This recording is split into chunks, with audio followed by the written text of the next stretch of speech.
trying to go live on Zoom. So if you know anyone who wants to watch it on Zoom, I've already shared the Zoom, I mean the YouTube link with you. So it's going to be, or if they don't have any link, so they can go to our YouTube channel, Turquoise Harmony Institute. It's going to be live there.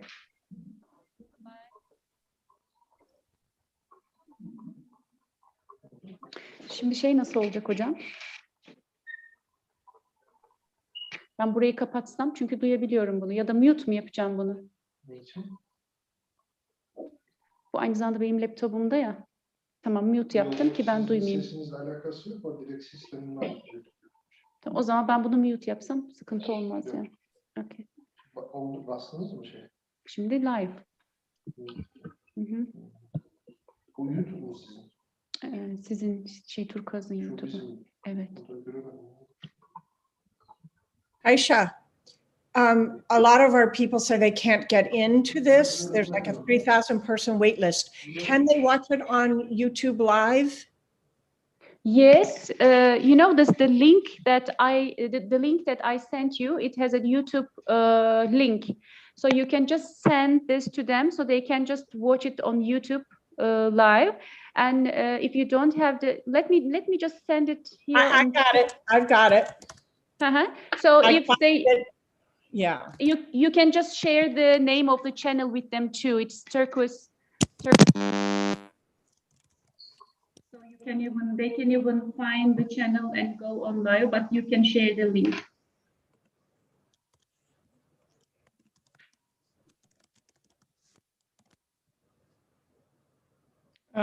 Okay. Oldu mu hocam? There you go.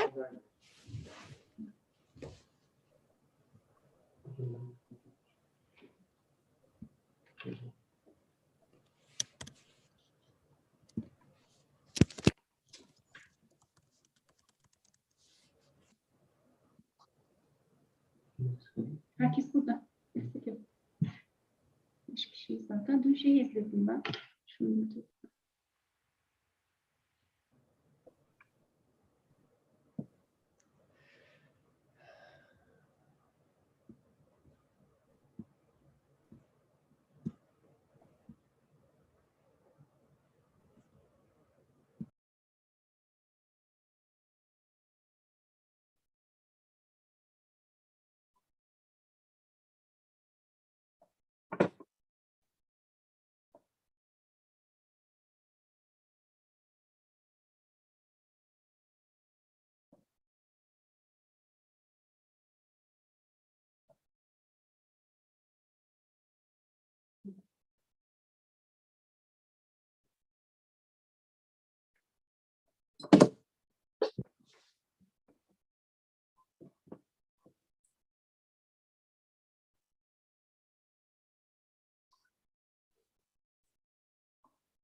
just a reminder, when everyone is in, when the listeners are in, I'm as the host, I'm going to mute everyone because sometimes it can be so irritating when all the voices comes from different people.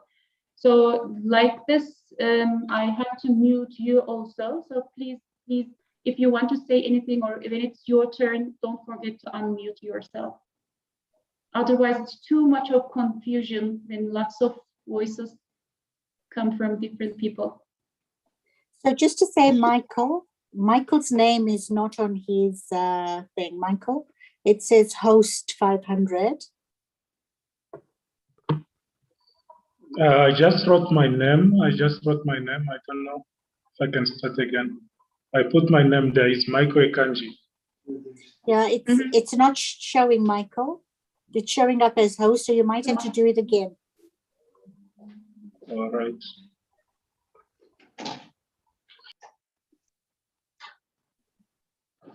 Are on live, by the way. Yes,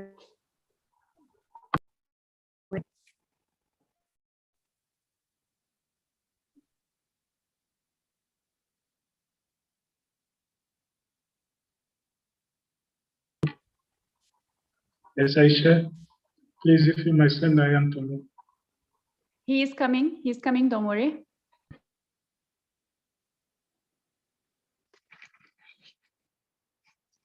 Michael is also at our offices.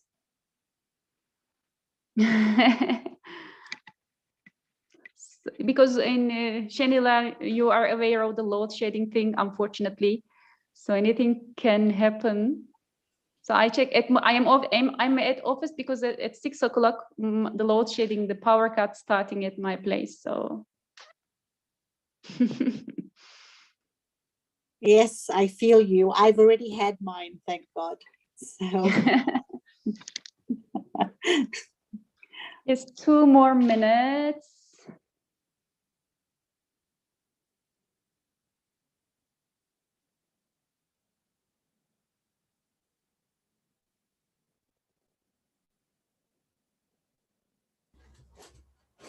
Yes, people are coming.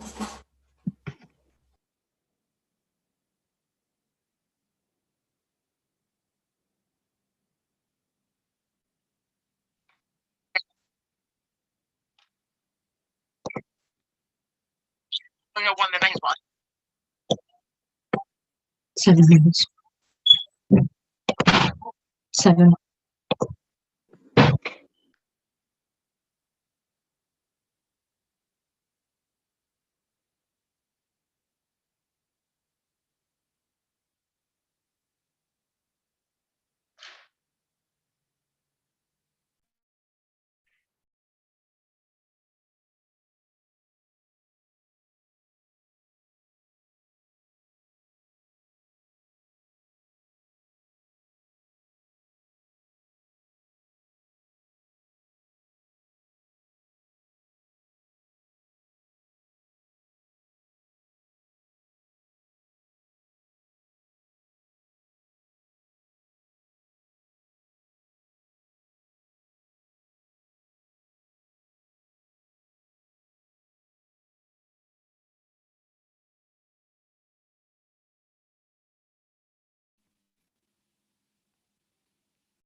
Yeah, must we start or must we wait a little bit?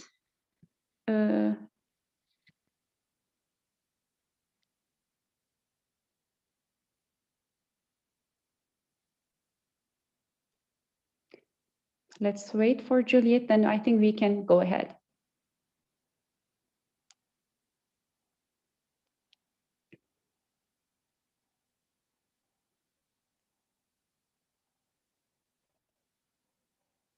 Welcome all. It's so nice seeing different names here.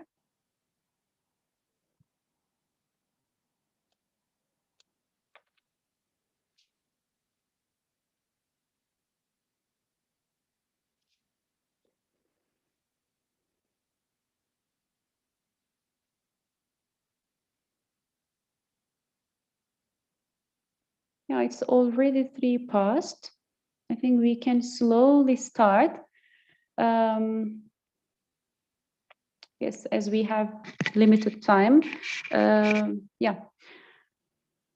I would like to welcome everyone to our panel discussion, Economic and Social Inclusion of Refugee Women through Language Classes.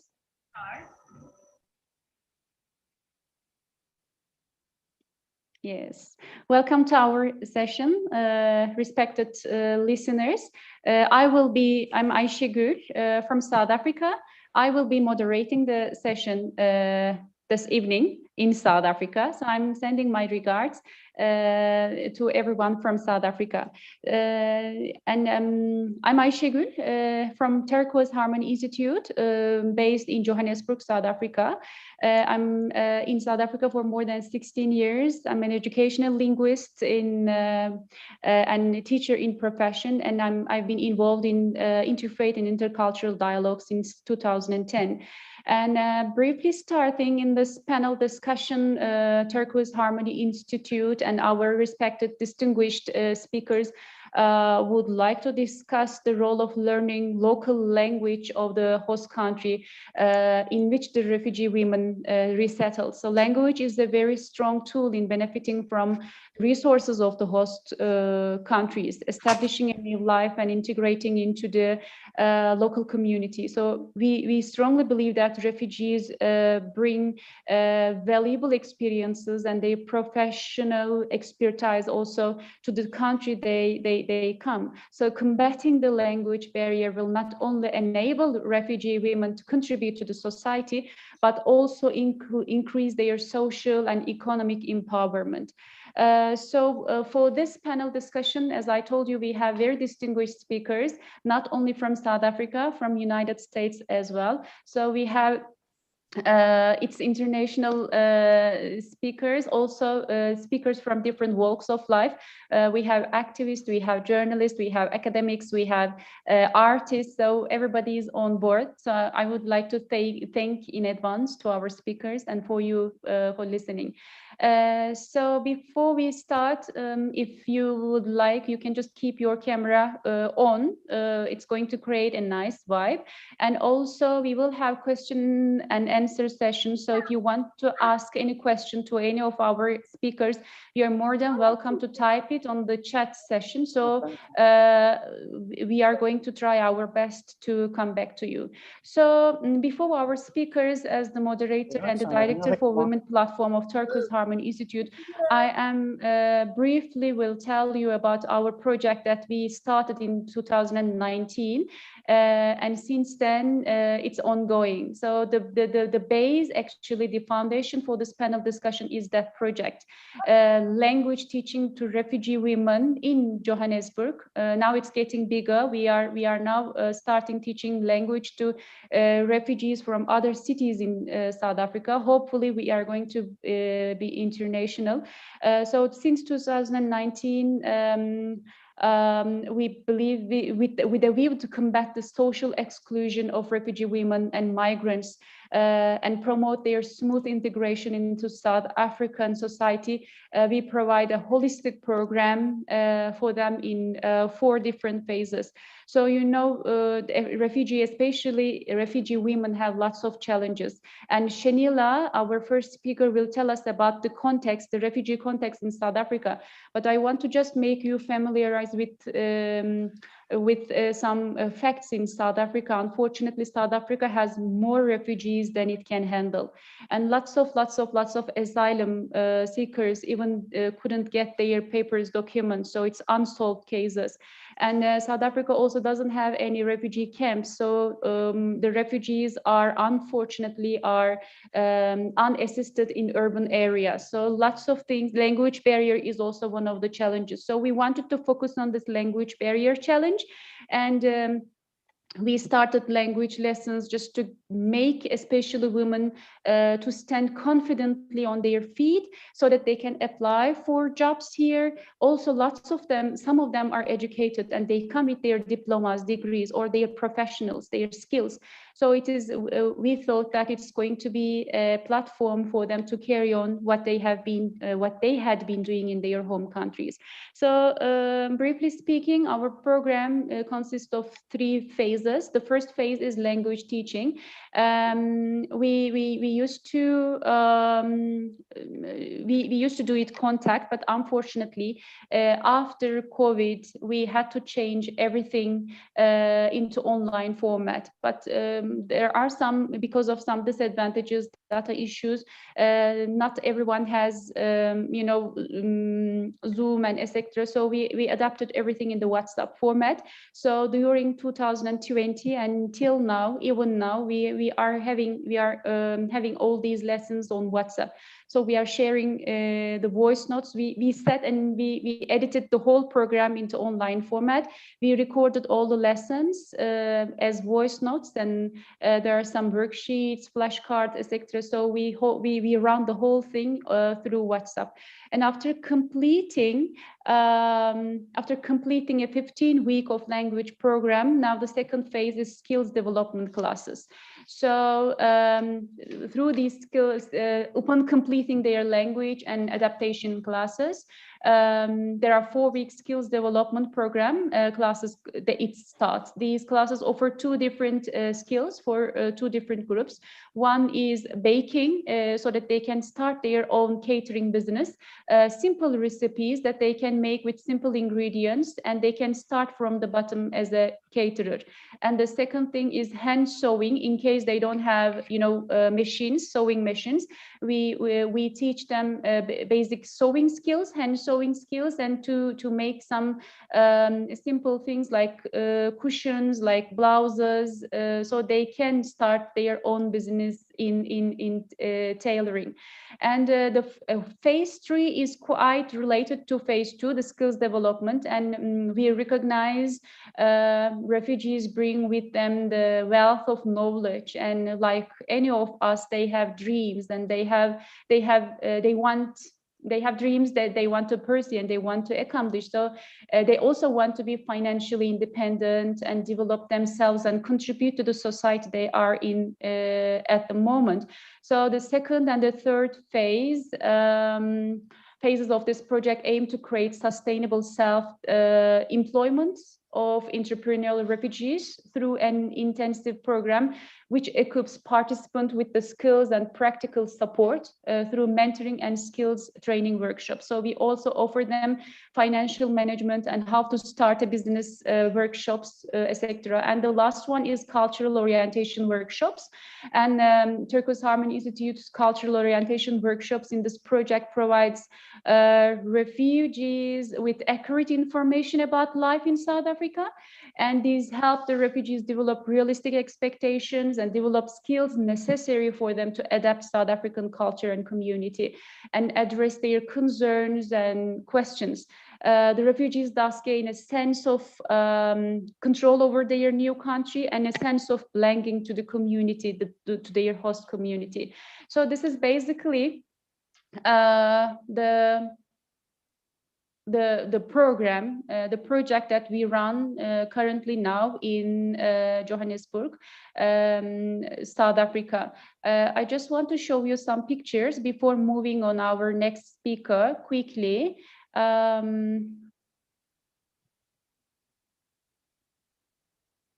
Just a few pictures. I'm not going to show you the whole slide. Yes, these were our contact classes before COVID, and their certificates, their language certificates are in their hands. But as I told you, after COVID, unfortunately, we couldn't have this, we couldn't see these happy faces. And it was such a sadness for all of us. And this was the classroom environment. This is the principal's own classroom in one of the schools in Johannesburg, and our instructor and our students. And these are our skills development classes that our volunteers teaching them how to sew and how to bake simple things to start their businesses and to stand confidently on their feet economically. And now from this perspective, we have very distinguished speakers here this evening. It's evening in Johannesburg, as I told you. So they are going to be speaking about the refugee issues in South Africa and also in Africa and also globally. We are going to start from a general perspective, and we are going to start with Shanila Muhammad from Amnesty International South Africa. She is the executive director for Amnesty International South Africa. So she's going to be talking about a broad view of refugees in African and South African context. Briefly introducing her, Shanila is, as I told you before, executive director for Amnesty International South Africa. She's a media, human rights and development practitioner, and her career spans over 30 years. She has worked as bureau chief Northern Emirates for the Gulf News in Dubai, deputy director of the BBC Trust African Media Initiative, Europe, Middle East, and African editor for Interpress Services, South Africa director for Oxfam GB, and Africa director for Outright Action International, deputy director for the BBC Trust African Media Initiative. Shanila has won numerous awards, as well as being awarded the Alan Turing LGBTIQ Award by On Culture Pride, Tenerife, for her work on LGBTIQ rights in Africa. So Shanila, yes, the mic is yours.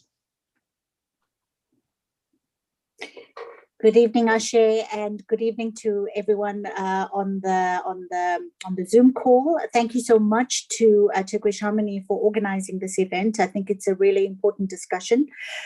So my task is really to talk a bit about the state of education and particularly of refugees around Africa. So I'm going to start off just by talking a bit about education. I mean, you know, we assume that it's just refugees and asylum seekers that are struggling to get education. But to be totally honest, the situation in Africa around children getting access to what is their basic human right, which is the right to a quality education, is not as easy as we think it is. So according to UNESCO, of all the regions, Sub-Saharan Africa has the highest rates of education exclusion. 1/5 of children between the ages of 6 and 11 are out of school, followed by 1/3 of youth between the ages of 12 and 14. Almost 60% of youth between the ages of 15 and 17 are not in school. So you can see that, you know, the situation and the ability of children to access education is problematic across the board. Now, of course, we know that of those statistics, the group that is the most drastically affected are the women and children. So let me just give you a couple of examples. Excuse me. A girl in South Sudan is more likely to die in childbirth than to finish primary school. Fewer than 2% of girls in Somalia attend secondary school. By grade 5, only half as many girls as boys attend school in Uganda and Kenya. Only 1 disabled woman is educated for every 5 disabled men in East Africa. So you can see, while there's a problem in general, of course, women and children bear the brunt of that, as you know, as is the case, I'm sure, in other parts of the world. So the education of any child, boy or girl, is an undeniably essential and fundamental human right. And many African children are denied this right. However, for the millions of women and girls among the world's migrant, refugee, and asylum-seeking population, this right is further eroded. And for them, education is not even a reality. So migrant and displaced children face numerous obstacles accessing classrooms, including discriminatory laws, documentation requirements, detention, lack of educational facilities, school closures due to armed conflicts and natural disasters, school fees, language barriers, as Ashigal talked about, and the lack of access to information on the right to education. Amnesty International South Africa in 2019 released a report called Living in Limbo, in which we looked at the state of asylum seekers and refugees in South Africa. And of course, the right to quality education, or the lack of being able to realize that right, really came up time and time again. And one of the things that came up, which Asikal has also mentioned, is the documentation issue. So one of the biggest barriers is the lack of documentation that needs to be submitted as a condition for enrollment. Now, what we found in our report was that the problem is that the immigration department, or the department that deals with refugees and asylum seekers, is not operating. It's broken. It results in people living in limbo. People have to wait sometimes a year, 2 years before they can even get a temporary document. And then that document has to keep on getting renewed. So actually the obstacles to them even getting the right to live in this country are huge. And of course, it makes them vulnerable, not just to not being able to access education, but also to other things like violence, etc. So while all children, regardless of nationality, social origin, or documented status, have a fundamental and undeniable right to basic education in South Africa, learners are denied access to public schools, or in fact are often removed from these schools due to a lack of documentation. So the UNHCR estimates that at least 68.5 million people globally today are forcibly displaced. Of these, 25.4 million are refugees, and approximately 52% of them are under the age of 18. Now, the African continent is home to 1/3 of the world's refugee population, and the highest proportion of these are refugee children and females, 51% and 59% respectively. And while boys and girls are affected by crisis and conflict, the face of displacement in Africa is undoubtedly and disproportionately that of a girl. The African continent has the largest proportion of children living in emergency, conflict, and disaster situations, an estimated 393 million, 3/4 of the global population. Some of the largest refugee camps in the world are on the African continent. These include Bidibidi in Uganda, Dadaab and Kakuma in Kenya. There is also growing evidence that crises, both natural disasters and conflicts, exacerbate risks for girls to early marriage and sexual violence, and make it more difficult to implement programs that support girls. So, for example, West and Central Africa has one of the highest prevalence rates of child marriage. Sahel countries such as the Niger, Central African Republic, and Chad are within the top 3 countries with the highest rates in the world of child marriages, illustrating that humanitarian crises intensify risks for women and children. Similarly, high maternal and infant mortality rates in Africa are higher for displaced women and girls, particularly adolescents.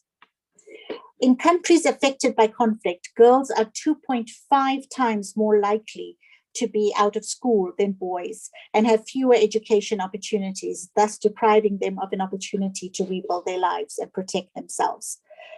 Crisis and conflict cause more catastrophic disruption to education than any other event. Refugees are 5 times more likely to be out of school than any other child. Displaced persons are often not part of education systems or attend schools with tightly constrained resources. So a refugee spends an average of 20 years in a host country, meaning a child could spend its entire school life in a refugee camp with little hope for a job or a career. A child uprooted from home, whether a refugee, a migrant, or internally displaced person, is a child first and foremost. And of course, every child has the right to an education, and a quality education at that. The lack of access to quality education perpetuates and magnifies challenges that children and their families face in exile, and the experience of displacement. These include finding work, staying healthy, holding on to dignity. In South Africa, we see high levels of sexual violence, sexual abuse. There's a lot of women who are being forced into compromising situations in order for them to be able to get the papers, to get the legitimization they need to be able to survive in this country. Its effects are uniquely cross-cultural in nature, contributing to high rates of sexual violence, early pregnancy, child mortality, and exploitation. Now, what about the impacts of COVID-19? We know that in 2020, COVID-19 was a big feature in our lives. And Amnesty International South Africa, again, did an analysis in South Africa looking at the impacts of COVID on the right to access a quality education. And sadly, our finding was that in South Africa, a child's experience of education is still very much dependent on where they were born, how wealthy they are, and the color of their skin. So COVID not only further disadvantaged children who were already in a disadvantaged situation, but for asylum and refugees, it just made the situation impossible. The other thing we found was that the majority of children in South Africa did not have access to internet. So when you're looking at statistics such as 72% of South Africans have no access to internet, then the whole issue of online education. And in sub-Saharan Africa, what we found was during 2020, 50% of students could not access remote learning. So again, COVID once again really disadvantaged the people who were already poor and disadvantaged. So according to UNICEF, COVID-19 will have long-lasting consequences on refugees and migrants' education in Africa, and especially for women and girls. UNICEF, in a recent report, said that the longer marginalized children are out of school, the less likely they are to return. As access to school is curtailed, more and more children will drop out, and some will be called to work to offset economic strains, potentially making a return to school after the pandemic subsides even more difficult.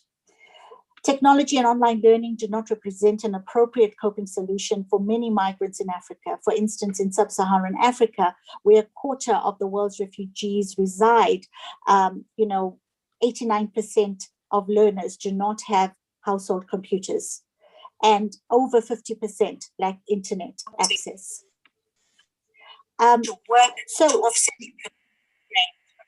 Making a return to school after the pandemic subsides even more difficult. Technology and online learning do not represent an appropriate coping solution for many migrants. Sorry, guys, I feel like there's some replay.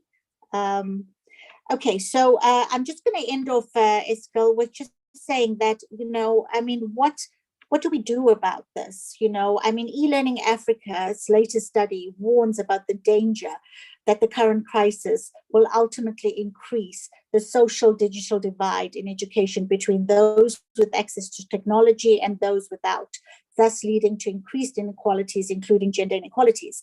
So what do we need to do? In essence, strategies are needed to address the imbalance at national, regional, and global levels to allow more girls to attend and to stay in school, even if they had to flee from their homes. Educating women and girls is essential for durable and long-lasting solutions to crisis and conflict, and the key to unlocking their empowerment and potential as leaders of peace, but also as valuable members of communities. Action is also needed across the board to enable displaced children to access quality education, from national education ministries and teacher training institutions to communities and classrooms, and to bridge the gap between the laws to enhance gender equality and their implementation. There is a need to make women and girls a priority in situations of displacement and to seek greater accountability for political commitments and legal protections. In countries like South Africa, where lack of clarity of existing legal and policy frameworks and the lack of separation between the provision of basic services and immigration control results in undocumented learners facing significant challenges to accessing basic education, the state needs to create an effective system of collaboration amongst and between relevant departments to ensure that no one is denied their basic rights. So in essence, we need to move from words to action, and we need to make sure that not only are the refugee children who have been displaced and found a home in other countries in Africa, not only do they have the right to a quality education, but so too do the African children who are dropping through the gaps and are not getting the education that they deserve. Thank you. I really want to thank you, Shelila, for your valuable input and all the facts and figures that you have provided. And the refugee issue is a great problem in Africa, especially in South Africa, as you gave us, the huge numbers that are struggling about getting their documentation, which prevents them to get into schools for kids and for youth into universities, and which prevents their access to healthcare, especially COVID, as you say, they became more disadvantaged. So actually, we just try to make this advantageous situation a little bit advantage with our language classes with WhatsApp, as far as it can help. But I really want to thank you. But you spoke about education for kids and youth. It's a very important actually issue. But I want to just tell our listeners about the project now that's happening in South Africa, which Juliet is a part of. It's a Turquoise Harmony Institute is a partner also. It's 3 to 6 project. So every day at a private school in Johannesburg, after the dismissal time of the school, which is 3 o'clock. So from 3 o'clock to 6 o'clock every day, they offer some bridging education for refugee kids with refugee educators. So they offer major school subjects to those refugee kids after school, so that they can bridge that gap that they lose while they are out of school because of their paperwork. And as soon as they are ready and they have their papers, so they are just guided to the proper South African registered schools. So actually, with our language project, we also work with the parents of this 3 to 6 kids, so that they can help their kids schooling more effectively, because if they are good in English, it is more likely that they can involve in their kids schooling. So hope these kind of projects will be more, and we can do more for our women empowerment, as well as the education, not only in South Africa but globally. Now we want to get a little bit specific. Shenila spoke about the facts and figures of generally the refugees in African and South African context. Now with Professor Juliet Perumal, actually we would like to get more specific and speak about the language barrier as a challenge to economic and social integration of refugees in general, and refugee women in specific in the host country, because this whole thing is about integration, it's skills development, it's economic integration with cultural adaptation classes, it's social integration and linguistic integration. And our major focus was their language barrier. So Professor Juliet from University of Johannesburg will be talking about specifically language barrier and how it influences refugees adaptation in the country. And Juliet is a professor in the Department of Education, Leadership and Management at the University of Johannesburg, an immediate former faculty vice dean, research and internalization. Juliet has taught at schools, adult education, and various universities throughout South Africa. She has published in the field of language and gender, critical, radical, and feminist pedagogies, transformative curriculum, democracy, values, and human rights, educational leadership, and qualitative research methodologies. She is committed to developing intellectual for meaningful participation in society, and as such is happiest when she and her students employ their knowledge, their skills, their passion and compassion to impact positively on communities. As such, she works closely with community outreach projects such as 326 that I have mentioned previously. Actually, the bios of our speakers just goes and goes and goes and on for pages. I really apologize for just shortening them a little bit. And Juliet, yes, we are listening to you now. Thank you very much, Aysegul. I'm going to project a PowerPoint presentation.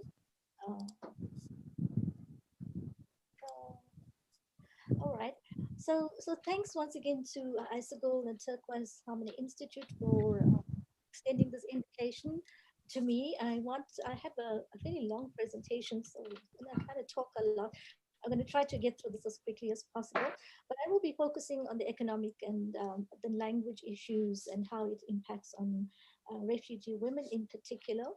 My husband, Bill Cisco, who is a musician, put together a tribute piece, which we will play at the tail end. So if I rush through it, it's because I want to get through listening to his song as well. So let me see if I can move this because it's actually blocking my view here. Right. I've got the screen on, but it's actually something is blocking my view. So let me see if I can escape from it. I'm going to stop sharing for a moment. Escape from it. And see what happens here. Oh, I don't know how to get rid of. I've got a whole panel of people's faces blocking my presentation. So, anybody has any advice? Juliet, we Yes. can see it nicely. Yes. We don't have a problem with that, but I think you. Yeah, I have a problem because it's not. It's the panel is actually all of the stuff is blocking my view. So let me see. I'll try it again. Right. Let's see. Yes. There we go. That's a whole lot better. Okay, so I wanted to read this little bit for you. It comes from a piece written by Balji, Hunt, and Moffat, and they ask the question, where are the women? And it says, there is possibly no one more vulnerable than the refugee woman. Every means of support gone, her livelihood, the home she built, her dowry, her flock of sheep and goats, the well she dug, her household gods and shrines, the garden and crops she tended, the neighborhoods she talked to over the fence, her extended family. Very often her husband and male relatives disappeared into the maw of civil war, fled ahead of her, hauled away by security police or the militia. She does not know whether or not she is a widow, what happened to the family savings, whether her parents are still alive, even what prayers to say. She is very often solely responsible for the care and support of her surviving children at the very moment that her capacity for feeding them is taken away. She may already have been raped. She may be pregnant or HIV positive as a result. Every minute of every day, she experiences such overwhelming stress that her basic functioning is at risk. Yet she has to make crucial, possibly life-saving decisions daily. Should she sell her bangles for food and a doctor for the baby, or keep them to bribe the guards at the border? Should she slaughter the last remaining chicken in the sack, or wait for a little longer? Should she allow her 11-year-old son to carry messages for a vigilante gang in exchange for food, knowing that he could very well be shot if he is caught? Should she allow her 7-year-old daughter to beg and pilfer in the market? She must cope with all this, and at the back of her mind, the constant fear of sexual violence to which she is now more vulnerable than ever before. So this particular narrative is actually a snapshot of the typical life of millions of refugees in Africa today. And there is a definition that's put out in the protocol relating to the status of refugees. Um, it pretty much covers the issues of fear and persecution based on race and religious and nationality, a persecution that people actually suffer. I'm not going to read the entire bit for you, but I've highlighted to show how gender biased this definition is. So you'll see pronouns like his, and himself, and it actually obscures the fact that the gender bias that is actually perpetrated towards refugee women, and refugees are by default assumed to be male. And despite the refugee demographics worldwide showing that approximately 50% of an estimated 26 million refugees and displaced persons today are actually women and children. And there's a growing proportion of women who are actually traveling independently of their spouses or partners. And so women, migrants and refugees are more vulnerable to violence, exploitation, abuse, trafficking, and they face the triple discrimination, especially in South Africa, of xenophobia, racism, and misogyny. So South Africa has actually been welcoming refugees and people of different countries since the 1600s, when the Dutch colonized the Cape and brought with them slaves from Malaysia, Indonesia, and India. In the 1800s to the 1900s, the growing mining industry attracted many workers from Southern African countries. And since 1994, with the advent of democracy, South Africa has seen a wave of people fleeing wars, drought, and poverty, especially from the African continent. And unlike anticipatory refugees who sense danger early and are able to relocate their families and resources before the crisis falls upon them, many acute refugees flee their homeland without prior planning or preparation. They are simply trying to escape. The South African refugee landscape kind of unfolds as such. South African legislation allows refugees to shelter in the country. However, unlike other African countries, South Africa does not have any refugee camps. So refugees settle among fellow South Africans and compete for the limited infrastructural and economic resources. Refugees have found their way into South Africa's social and economic fabric, sending their children to South African schools, finding employment in South African businesses and households, and establishing their own formal and informal businesses. However, initial South African policies towards refugees tended to be more generous with the dawn of democracy, but have increasingly become more exclusionary, trending towards containment and repulsion. And this has been accomplished through instituting physical, economic, and social barriers that prevent and make it difficult for refugees to actually integrate into South African life. And this, as cumulatively, these policies have actually fueled and engendered anti-refugee sentiments. Refugees are generally regarded as outsiders who allegedly steal potential marriage partners, they steal jobs, intensify the strain on the country's housing, health, education, and social systems, and dominate trade in certain sectors.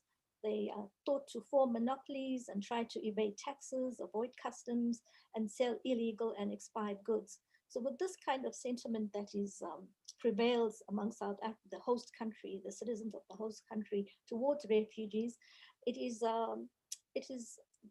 understandable why there's such xenophobic outbreaks and attacks, not justified, but understandable. Because for the majority of South Africans who themselves were denied full citizenship under apartheid and who were foreigners in their own country, the presence of refugees is actually frowned upon. And the situation is actually rendered all the more complicated by the arithmetic of poverty in post-apartheid South Africa that has deepened suspicion, anger, hostility between the host and the guests. And as I said, this has resulted in xenophobic attacks, and we've seen a good few brutal episodes over the years. So in trying to unpack the refugee women's economic and social inclusion through a language intervention program, like the one that has been offered by the Turquoise Harmony Institute, it requires us revisiting the very complex language and economic landscape of South Africa.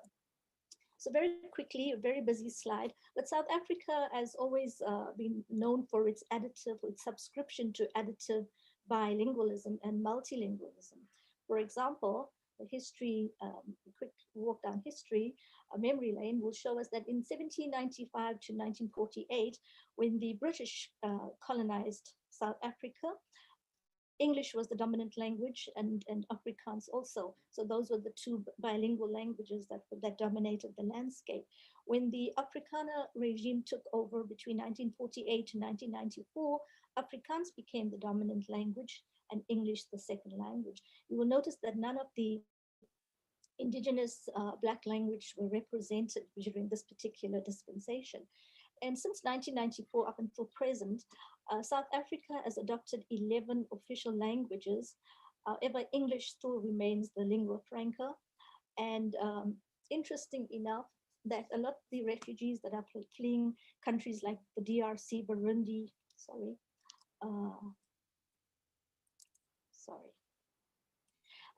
Ethiopia, Somalia, who seek refuge in South Africa, they have their own, of course, national languages, but English for the most part is also a lingua franca in these countries.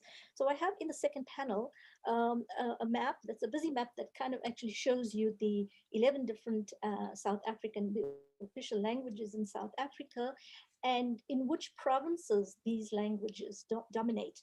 So it's important to understand this particular linguistic landscape in relation to where refugees actually settle, because in climates of xenophobic climates, sometimes the locals actually refuse to use the lingua franca and actually expect refugees to communicate in their regional languages.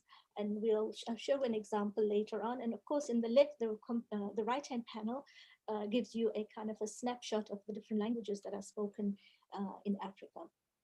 So just to zoom in on the language question, it is taken for granted almost that multilingualism creates spaces for people to be rightly different and to receive recognition for their full humanity, and having acquiring linguistic skills is really critical for engagement and interaction within the host country. But it's also important to know that lacking these skills means that it presents barriers to accessing opportunities in work and education and just social life in general. So success in integrating into a new context requires more than an instrumental use of language. Speaking a different language makes refugee women targets of linguistic prejudice, bullying, and xenophobia, both at community and official government levels, to the point that many women are actually afraid to ask for assistance. They're afraid that their different accents, their dialects, and their linguistic idiosyncrasies make them conspicuous and more vulnerable to discrimination. Some women also go to the extent of changing their names, their dress code, their religion, their cultural practices in order to integrate into the society and to render them less conspicuous in the host country. So research that was conducted by Munieniza and Mhlongo in 2019, they reported specifically on medical xenophobia that refugee women experience when they try to access public health institutions in South Africa. And I just mentioned this a little bit earlier to say that if a refugee woman does not speak the regional language, for example, isiZulu, and if local healthcare professionals refuse to use English, the lingua franca, then they experience difficulties communicating and comprehending the information. Refugee patients suffer neglect or are denied treatment.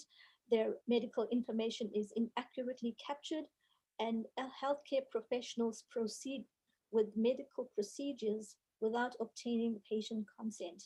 So in this particular article, they actually talked about these medical professionals performing unsolicited tubal ligation.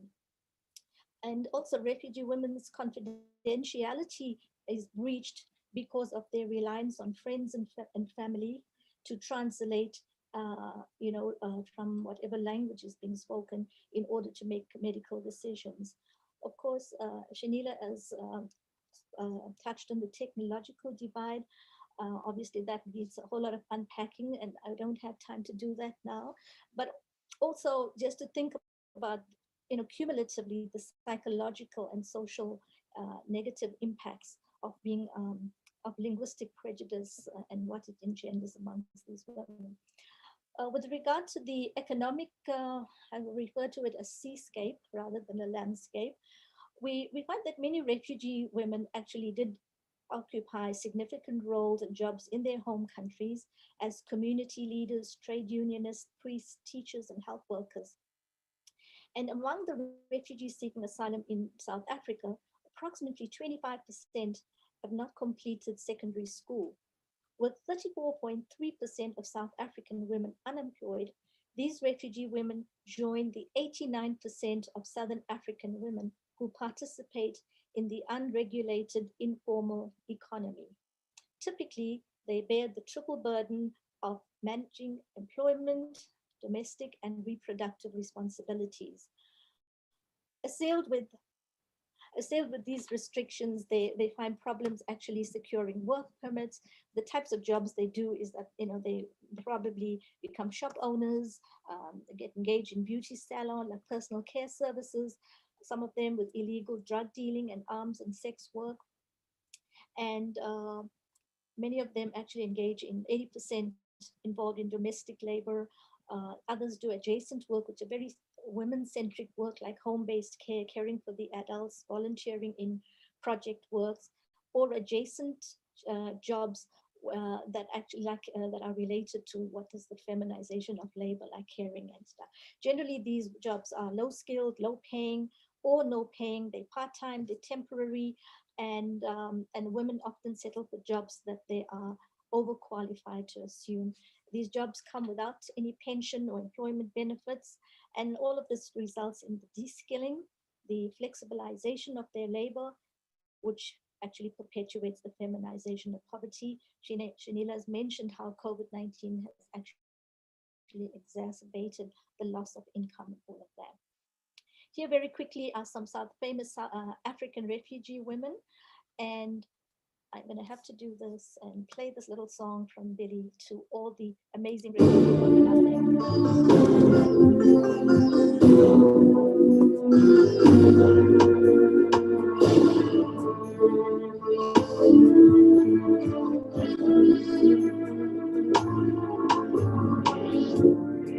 She's faced the hardest times you could imagine, and many times her eyes fought back the tears.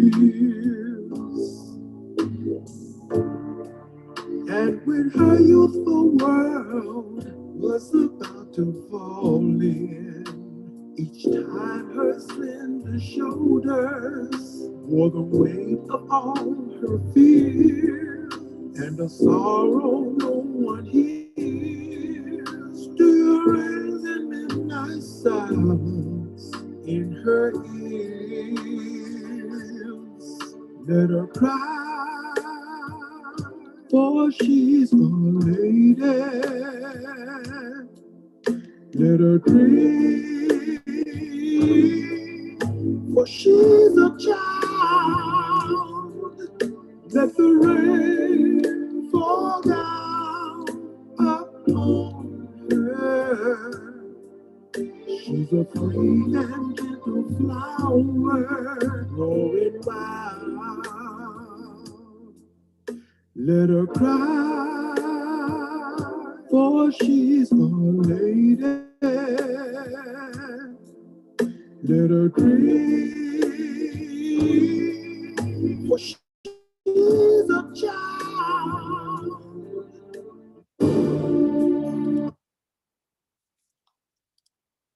Thank you, Icicle, and I'm sorry that I've taken so much of time. I should be the one who thank you, Juliet, and I really want to thank you, Bill, also for this lovely song. And Bill is Juliet's husband and a very dear friend to Turkish Harmony Institute also. And I'm impressed with the title of the song, Drifters. And it really is. And the refugee, especially women, they have to leave their country without any prior preparation, without any roadmap. So what is important for them is just to leave their own country and find the space for themselves to carry on their lives for themselves and for their kids safely. So I really love the name Drifters. And in terms of the language issue also that you mentioned, language, as you mentioned, South Africa has 11 official languages. So most of the refugees are from Zimbabwe, but they don't have any language issues as they can speak at least one of African languages. So mostly our participants for our language classes are French-speaking countries like Burundi, like Rwanda, like Democratic Republic of Congo, and also from Turkey. And I want to mention that there are increasing number of Turkish refugees also in South Africa because of the current political situation in the country. So as you said, language is really important to receive recognition, and it's a very great tool. It is a very strong tool in benefiting from the resources of the host country and to feel belong. If you cannot speak the language of the host country, actually you are just stuck in your little cocoon. You're not, because you have to flee. You had to flee your country, so you are not belonging to there anymore, and you can't speak the language because language comes hand in hand with culture and the people and belong, you know, the sense of belonging. So because of this language barrier or psychological or social barrier, so they don't feel belong to this side also. So it is, I think it is important to catch one point that we, for example, in our case, the language barrier. So in any case, it is so important to try to help from any perspective to refugees, especially refugee women. As you also mentioned, they are 50%.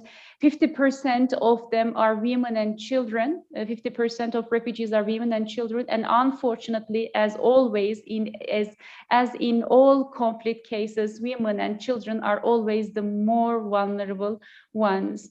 So I really want to thank you, Juliet, for your valuable input. Now I have a speaker from United States. Katie is here with us today. So as Turkish Harmony Institute, I'm always talking about the project and how we really want to assist refugee women, at least for uplifting them in terms of language and skills development. But there are many people out there, like Hearts and Homes for Refugees in New York. They also have fantastic projects, and they are doing amazing work for the refugees, for their social integration and for their inclusion in the society. So from language perspectives, now we are just moving towards the inclusion of refugee women and refugees in general into the host community. So to speak about the refugee inclusion and social cohesion perspective, we have Katie from United States, from New York. Katie started Hearts and Homes for Refugees in 2015 by bringing the global refugee crisis to her kitchen table, surrounded by friends, neighbors, and residents from neighboring communities. Since then, thousands of volunteers, supporters, faith community members, students, local partners, and groups in this Lower Hudson Valley of New York. Some of you are definitely familiar with that. It's a bit too far from South Africa. Most of volunteers, community members have poured their hearts into resettling, assisting and advocating for refugees through programs created by Hearts and Homes for Refugees. So although it is many miles away. It is such a great happiness for us in South Africa to know that there are people like Katie and her team to do work for refugees integration and inclusion in the host community. So Katie, we are ready to listen to you. Okay, thank you so much. I seem to be having a problem with, of course, technology, although it worked flawlessly moments ago. So bear with me. I have to get this off. It's so nice to be here, everyone. This is what I need to get rid of. Hang on.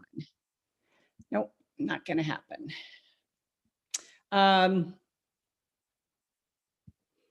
don't want that screen. Hang on one sec. Okay.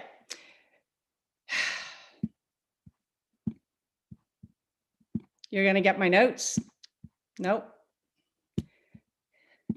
Okay, here we go.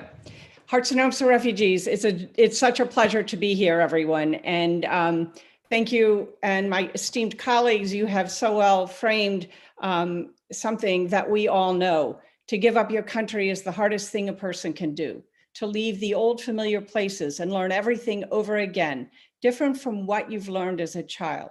To learn the new language, we've talked about that you'll never be so smart or funny in your own true language.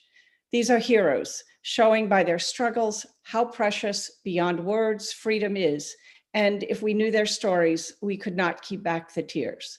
So thank you for sharing the stories. These are only words, and you know these staggering numbers, though. These are heartbreaking facts of the global refugee crisis, but this is also what drives the work of Hearts and Homes for Refugees. These are the community volunteers who choose to stand up and to welcome refugees. In 2015, across the country here, there were calls to act. We all saw the refugee crisis growing in scope.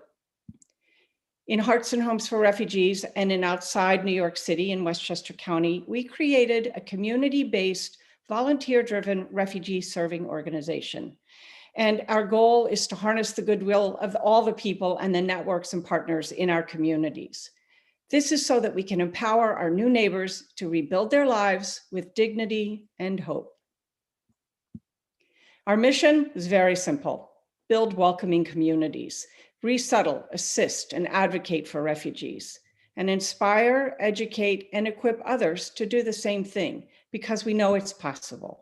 We believe, and we've seen evidence the last 5 years, that people of goodwill can be the change makers. They can build bridges. They can provide refuge to those who've been forced to flee their homes. And this movement encourages understanding, tolerance, and respect for aspiring Americans. People of goodwill are bridge makers. There are 4 ways that we support refugees in this community grassroots effort. This drives our work. They are critical to a holistic grassroots welcoming movement. We welcome, we convene, we educate, and we advocate. How do we welcome refugees and assist our new neighbors? I would say it's easy. It's not easy, but it is simple. We have a public-private partnership. Volunteer groups pair with resettlement agencies.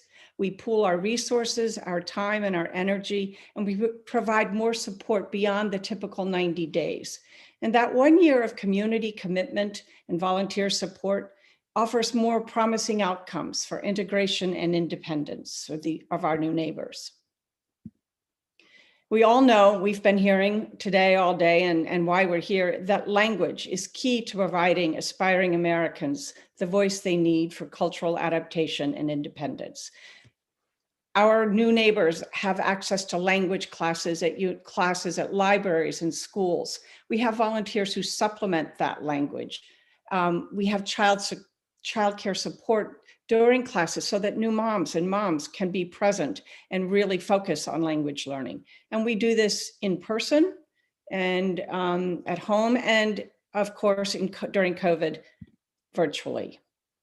One of the programs that we offer when full sponsorship isn't possible is something called the Helping Hands program, or we like to call it Community Sponsorship Light. This is a program for families who are post-resettlement. They've been here a while, or they've been recently granted asylum, and they need help from time to time.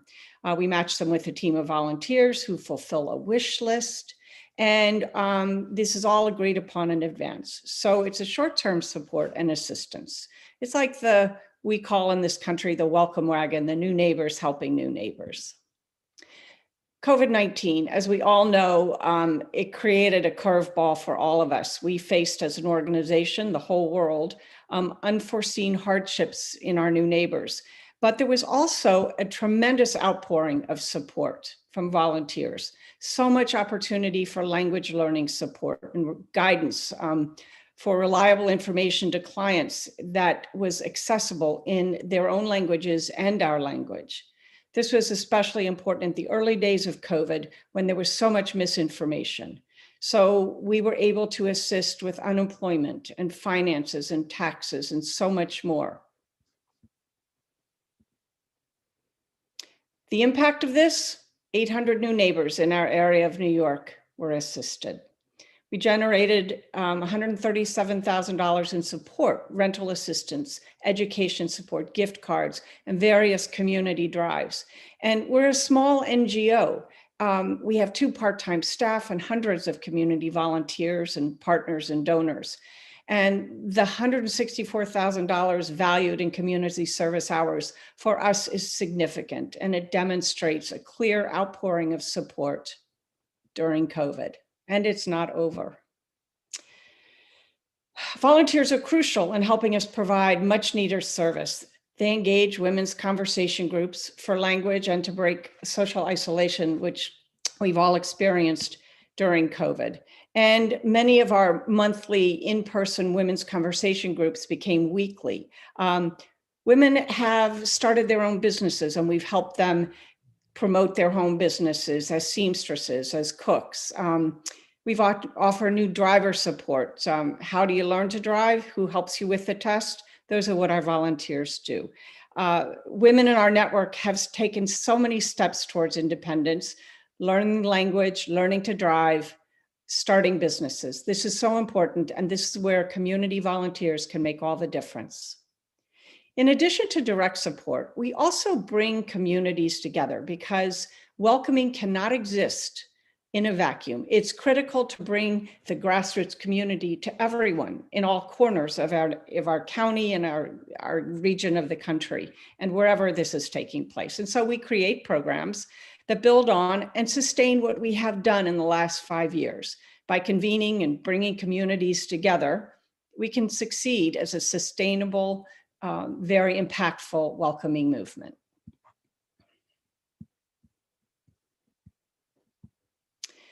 We created a coalition because that's the way to reach everyone and to bring more people on board, to amplify our welcoming, to share resources, knowledge, and it's a way for interfaith community groups, educators, the youth, high school students, and families to be involved. So we call this the Westchester Refugee Initiative. We also know that building support for a welcoming work means we need to educate the public, to raise awareness about the global refugee crisis and the local solutions that people of goodwill can be a part of. As we all know, education fosters cross-cultural understanding and welcoming attitudes. Many of our community events, this is what we have missed so much. They're important, they're fun, they're in person, and they keep the buzz going about what we are doing and about how to volunteer and how to support. We can't wait to get back to these community building events. It's been particularly important the last 4 years in this country to stand up for refugees. Our voices together have made a difference as volunteers, as people who write postcards, as people who call their elected officials. It's a great privilege to be able to do that on behalf of these populations and our new neighbors. We can help shape policies and actions, protecting refugees and giving them, us all the ability to take part in the time-honored tradition of welcoming that this country has been doing for so many years. Advocacy, We show up, we stand up, we write postcards, we support local campaigns, national campaigns. And key to the work that we do is social media. And we rely on that from our followers. It's very important. And we can send messages and postcards to elected leaders. And we can advocate for refugees, increased admissions, for special immigrant visas, and overall for just and compassionate immigration policies. These are our ambassadors. They are people who know, who have the stories to tell. We understand that their stories, if they share, create more understanding and compassion for refugees, and it's one part of our community building. So we are grateful for our ambassadors. We are grateful for all the volunteers and the community support that make the welcoming movement here so possible and sustainable. Thank you.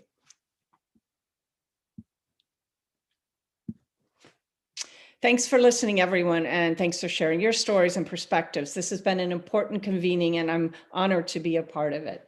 Thanks on behalf of all the Hearts and Homes for Refugees teams and volunteers, and all those in the Westchester Refugee Initiative who come together here in our area. Thanks so much.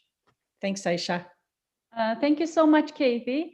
And then I can see that it is really hearts and it is really homes for refugees. So you are really implementing, you are really living your name, your title. So it is amazing. And you said it's community-based and volunteer-driven. So it is so nice to hear that people all around the world are willing to help.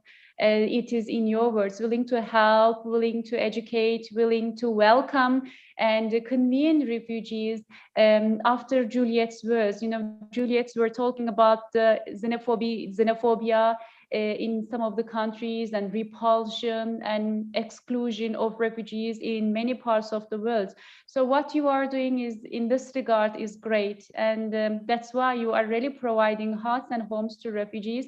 And I want to focus on one word that you said, partnerships. And in our language program also we are trying to work with different partners. For now it is local partners, so it is we are partnering with different NGOs, even schools. So in this case we are trying to implement the sustainable goal number 17, sustainable partnership for goals. So this is really important. So I'm going to share my institute details in the chat section. So if anyone wants to get in touch with me or for my institute for this language programs, we are ready for any partnerships. So Kathy, please do not forget to share your details, any social media accounts that you have, any phone number, email address. So our listeners from not only from United States, but all around the world, I'm sure there are ones who are ready for different partnerships like Turquoise Harmony Institute. So I really congratulate you for your efforts to create a more socially cohesive and tolerant society in New York, in United States.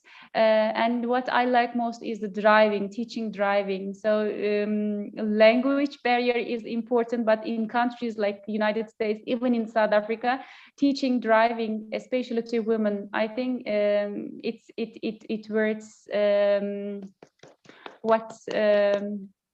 I don't know, clap, or so that's so impressing. And now our next and last but not the least speaker, Michael from South Africa. So actually he is a community leader. He is I'm going to tell more about him, but he is a really a helping hand for Turquoise Harmony Institute in implementing these language classes. So he is a community leader in Congolese community in Johannesburg.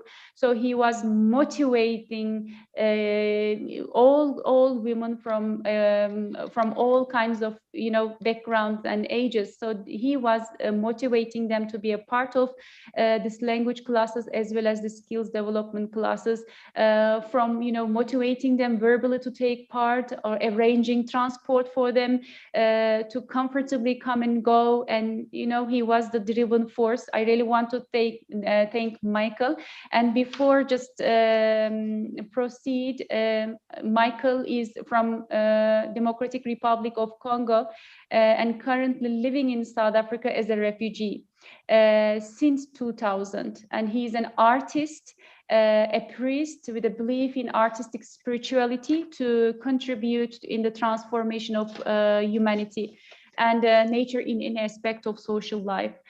He is the founder of African Solidarity Actions Foundation.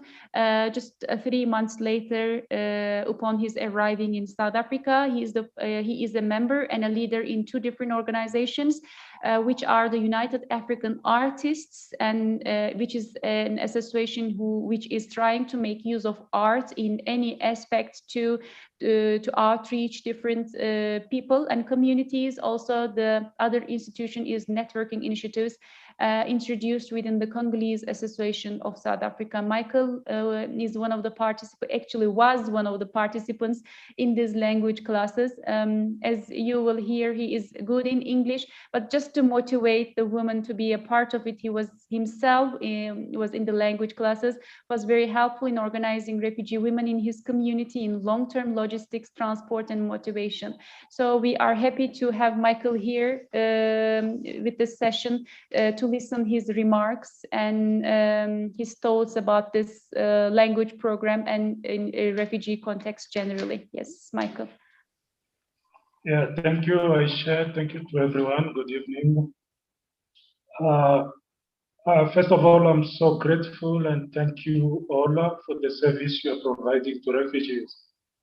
Because while I was hearing to every one of you, it was like I'm that open book which we're reading, because I'm a living witness of whatever you are talking there. So I'm really thanking you. I will touch first on the language barrier. Then today I wanted just to speak freely from my soul, because I did not want to read anything, because I'm that experience you are talking. So there is no need for me to write down any text or to read something, but I have to speak freely. Language is really a big issue when someone tries to leave his country as a refugee. Nobody is trying to leave the country because he's going to look for green pastures, like what is most said. That person has that fear of persecution, and he tried to run away just to look for a safe place. So the first challenge we are facing as refugees when we come to a particular country is that of language. I remember, I will give you my example myself. When I left Congo, I could not speak the little English you are hearing me talking now. So I arrived to Durban, to the train station. It was very difficult without knowing where to go, where to start your life.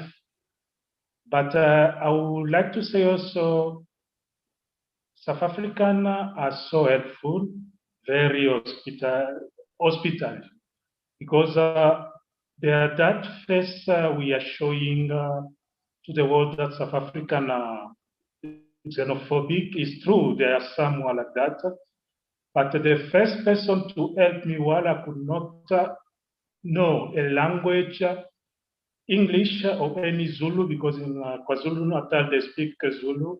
She was a South African. I still remember her. I never met her again with my family. I named the name of Mbali. So that experience gave me hope when I arrived in South Africa. So I really appreciate to see that you are touching on the point of trying to teach a language to newcomer to this country.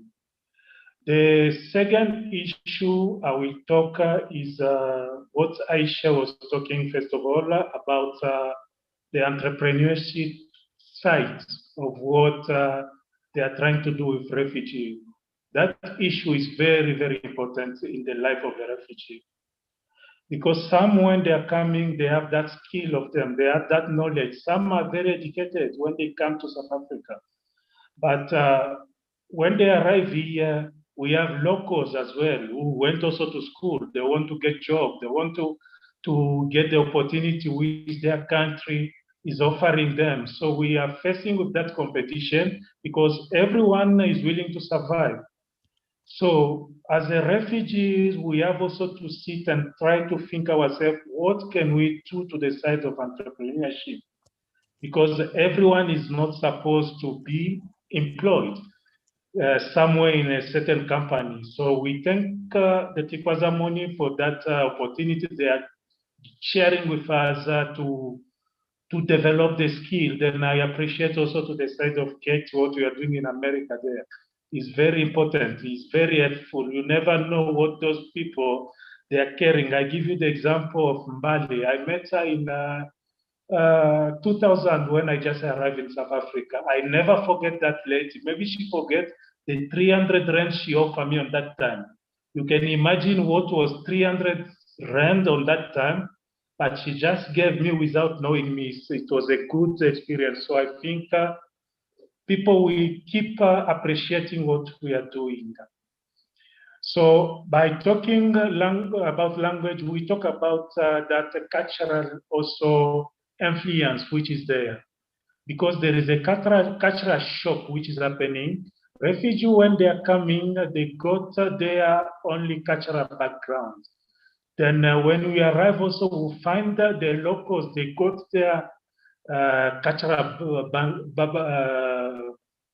background as well. It is true we are African, there are some similarity here and there, but there are also some differences which we are willing to learn and to accommodate, to integrate ourselves. That's the right way that can apply there.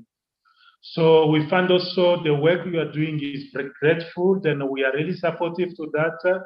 We are really appreciative to that because it is really helpful to us.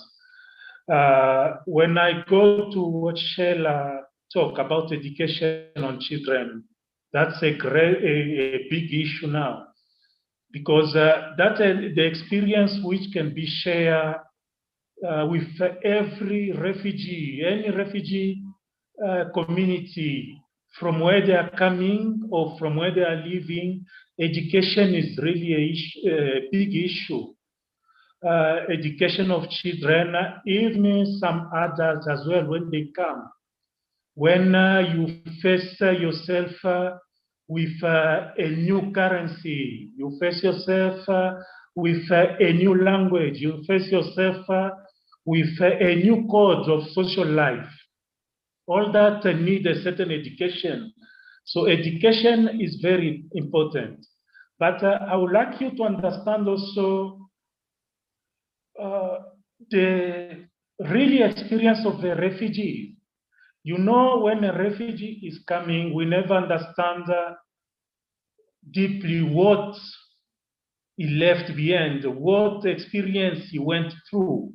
You can embrace that refugees, some generous people, some people with hospitality to help, but it's better to go deeply to the life of that person. Let me try to touch the life of a woman, which is the topic we are talking today, about violence against women. It's deplorable for refugees. Then I will share, not for every refugee in the world at this point, because I will share the experience I can see, the experience I can live, the experience I can hear when you go to media today, what you can hear, the experience of the Congolese women. The experience of Congolese women about that sexual violence, about the violence in general, because when you talk about violence, we don't talk only about the physical aspect of violence.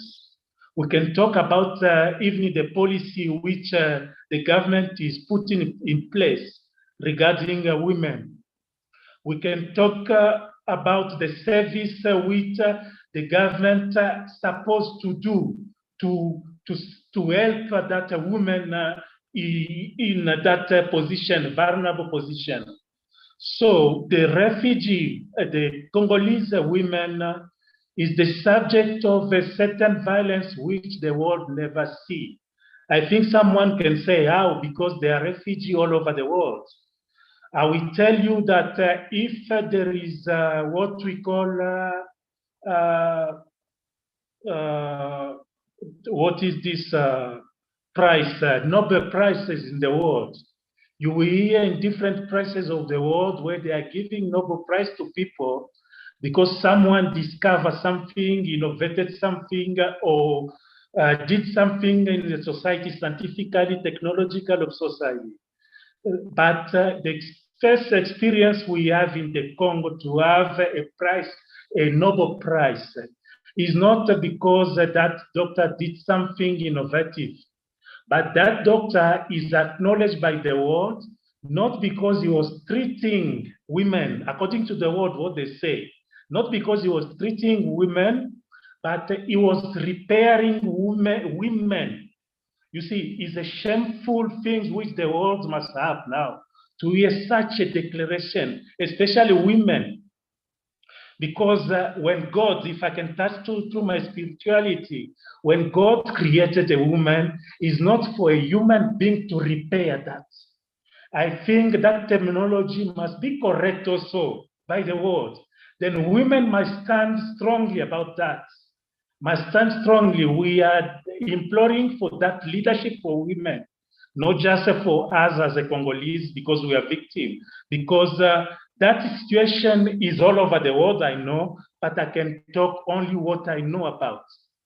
You see, there are a lot of things which are going in Congo, which is taken now as a normal situation, where incest is taken somewhere in this world as something which is condemnable. But in Congo, incest now, I think it's become a norm of life. Because when someone can have that weapon in his hand and impose a child to take his mother, like to be in a relationship, and some also have children with their mother. I know a person from Congo who, after doing that, that person wants to commit suicide. But he said, I will never do that. I just go into the military as well because I want to revenge. Not against women, I will revenge against people who will be closer to me, those military. You see, such situation is very deplorable.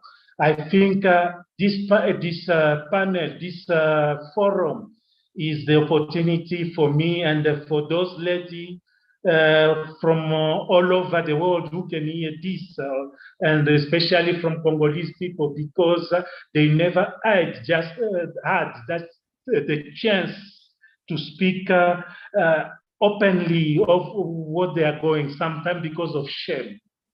They will never say it as I'm saying it. Sometimes because of that, okay, they don't want people to know because it's very ridiculous. But I have to say, because I hear Kate say that you are advocating. Advocating for refugees is not just the issue of saying for them to get a documentation. Documentation is very important. But the refugees' right is really a right. It's really a human right. Because the refugee is just the name which they put on them. But the identity of that person is not a refugee, is a human being. So thank you for that advocacy. Then I would like you to take that advocacy a little bit further to talk of such a thing. Because today we are talking about women. This is a very important issue regarding women. So I think I will never go further than this. What I would like to say, thank you. Thank you, because whatever you are talking there, you are talking about me. On behalf of a million of refugees around the world, I try to thank you. Thank you again. Thank you very much. Michael, it is us again who should be thanking you for your presentation, for your being present here at this platform, because it is really easy to speak about something from outside. We can just give numbers, facts, figures, we can tell what we are doing and everything, but you give us an insight about what is really happening out there and provide real stories about, you know, again, what's happening out there. So I really want to thank you to uncover some issues and what really the refugee women are going through in the real stories. And this is a real motivation for us as Turquoise Harmony Institute, and I'm sure it is for institutions, other institutions like Hearts and Homes for Refugees. Amnesty International is also here, and also universities, schools, and other associations. So thank you for your important information that you have shared with us today. And now it is end of our panel discussion.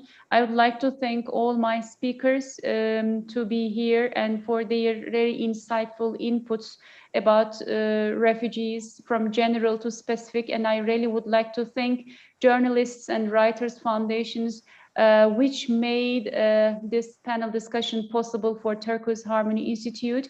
Especially, I would like to thank Cemre and Esra for all their technical and emotional support that they have been giving us all the way till here.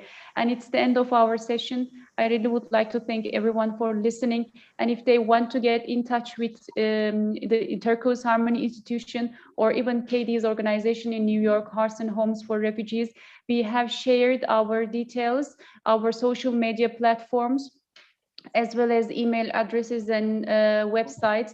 We are looking for new partnerships. We are looking for new platforms and ways to be able to do more about anything that Michael mentioned here. It can be anything. Just the matter is to be able to reach out, to reach your hand and to grasp a hand from the other side. I really would like to thank you and see you all in a different session at some other time. Good day, good evening, everyone.